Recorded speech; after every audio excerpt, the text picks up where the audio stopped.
तो चलतु आज टॉपिक आम स्टार्ट करवा। आज टॉपिक हूँ गणतंत्र सफल कार्यकारिता निमंते आवश्यक शर्तावली गुड़िक आलोचना कर। तो वन बाय वन आम टॉपिक टी को देखा। तो फर्स्ट ये कौन लिखाई ना जी सब पॉइंट आम पढ़ा तो से 10टा जाक पॉइंट ये फर्स्ट लिखा दि जापर पॉइंट वाइज एनालिसिस होती। तो फर्स्ट पॉइंट हूँ सार्वजनीन और सुस्थ शिक्षा व्यवस्था। तो गणतंत्र सफलता निमंते व्यापक लोकों शिक्षार आवश्यकता रही। शिक्षा समस्त मुक्त उन्नत और सुस्थ होगा आवश्यक। जेहेतु गणतंत्र जनसंपृक्ति आवश्यक करे तेणु शासन विभिन्न दिग उपरे जनसाधारण यथेष्ट धारणा रहा उचित। शिक्षा बिना एसबू संभव नुहे। अल्प केतेक लोक शिक्षित हेले सफल हेबे नाही। तेणु गणतंत्र शासन को सफल पाई सार्वजनीन और सुस्थ शिक्षा व्यवस्था एक माने कौन आवश्यक पदक्षेप अटे। आवश्यक ओके भूल बाय मिस्टेक हो आवश्यक पदक्षेप अटे। तो कौन शिक्षा व्यवस्था तो आमको निहाती दरकार। देख शिक्षा बिना किसी भी संभव हो पारिबो नाही। तो जहाँ भी कर तो शिक्षाटा निहाती आवश्यक। तेणु जेहेतु आम गोटे गणतांत्रिक राष्ट्र रे बास करुछंती तो आमको सुस्थ और सार्वजनीन शिक्षा निहाती आवश्यकता अछि। तापर उच्च नैतिक चरित्र गणतंत्र सफलता निमंते जनसाधारण उच्च नैतिक चरित्र रहिबा आवश्यक। सेमाने आदर्शवादी सचोट नीतिनिष्ठ और कर्तव्यपरायण हेबा जरूरी।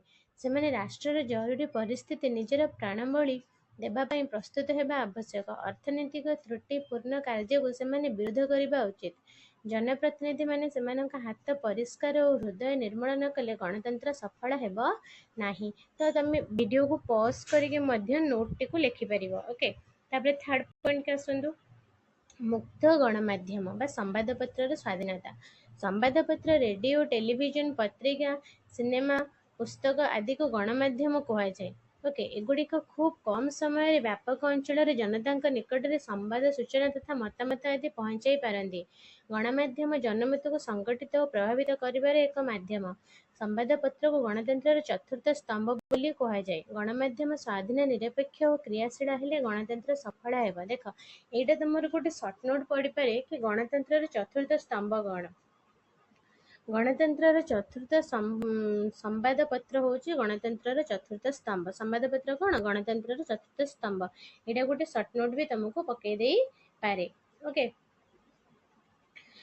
तो गणमाध्यम स्वाधीन निरपेक्ष और क्रियाशील हेले गणतंत्र सफल हेबा। देख जदि मीडिया भल रहिबो तले गणतंत्र बहुत भलसे सफल हेबा। आ जदि मीडिया करप्ट हो ताने मो गणतंत्र सफल हो पारिबो नाही।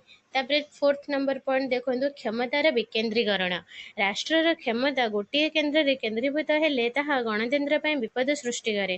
कारण केन्द्रीभूत क्षमता एक क्षेत्रवादी भ्रष्टाचार शासन निमंते पथ उन्मुक्त करे। तेणु केन्द्रीय क्षमतार विभाजन घटाई विभिन्न स्तर रे वितरण हेबा आवश्यक। तापर सुसंगठित दलीय व्यवस्था 5 नंबर पॉइंट कौन सुसंगठित दलीय व्यवस्था। एक उन्नत और सुसंगठित दलीय व्यवस्था एक सफल गणतंत्र निमंते अपरिहार्य। ओके विशेषकर द्विदलीय व्यवस्था एथिपाई अधिक उपयोग होता है। राजनैतिक दल गुड़िक संकीर्ण स्वार्थ को गुरुत्व न देवा आवश्यक।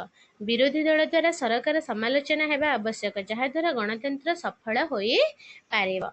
तो 6 पॉइंट है मौलिक अधिकार। ओके तो साधारण अधिकार गुड़िक अपेक्षा मौलिक अधिकार गुड़िक गुरुत्व अधिक। से गुड़िक संविधान रे स्थानित होई न थांती और सुरक्षा लाभ करती। मौलिक अधिकार गुड़िक नागरिक माननकु केतेक मौलिक सुविधा सुजोग प्रदान करे जहाद्वारा से गणतंत्र सफलता निमंते कार्यकारी करें। देख ये जो वीडियो नुहे यूट्यूब रे अपलोड हो सारा पर देखिए फर्स्ट टे झापसा आसे तो कौन कर मैंने सेटिंग को जाकि हायर पिक्चर क्वालिटी रे आगे कर देखो अक्षर गुड़ा तुम मानक पूरा भलसे देखा। ओके तापर 7 पॉइंट स्वाधीन और निरपेक्ष न्यायपालिका। गणतंत्र रे आईन शासन चले से न्यायपालिकार गुरुत्व थाए। न्यायपालिका स्वाधीन और निरपेक्ष नहले न्याय प्रक्रिया भुसुड़ी पड़े और आईन शासन सफल हुए ना।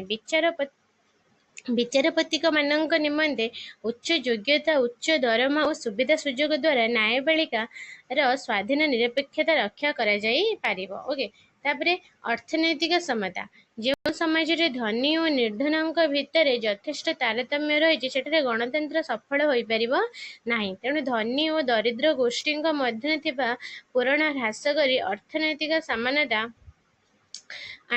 ଅଣାଯିବା ଦରକାର, ଯାହାଦ୍ୱାରା ଦେଶର ସବୁ ଅଞ୍ଚଳରେ ଲୋକମାନେ ଜାତୀୟ ବିକାଶର ସୁଫଳ ଉପଲବ୍ଧି କରିବେ। ତାପରେ IX, ଆଗ୍ରହୀ ଓ ସଚେତନ ଜନତା, ଜନସାଧାରଣ ସରକାରୀ ଅଥବା ରାଜନୈତିକ ବ୍ୟାପାରରେ ଆଗ୍ରହ ପ୍ରକାଶ କଲେ ଓ ସଚେତନ ରହିଲେ ତାହା ଗଣତନ୍ତ୍ର ନିମନ୍ତେ ଶୁଭଙ୍କର ହୁଏ। ସହଯୋଗ, ସହିଷ୍ଣୁତା, ଭ୍ରାତୃଭାବ, ତ୍ୟାଗ, ଦାୟିତ୍ୱ ଓ କର୍ତ୍ତବ୍ୟବୋଧ ସାଙ୍ଗକୁ ଅନ୍ୟାୟ, ଅନୀତି ଓ ଦୁର୍ନୀତିର ବିରୋଧ କରିବା ମଧ୍ୟ ସେମାନଙ୍କ ଠାରୁ ଆଶା କରାଯାଏ।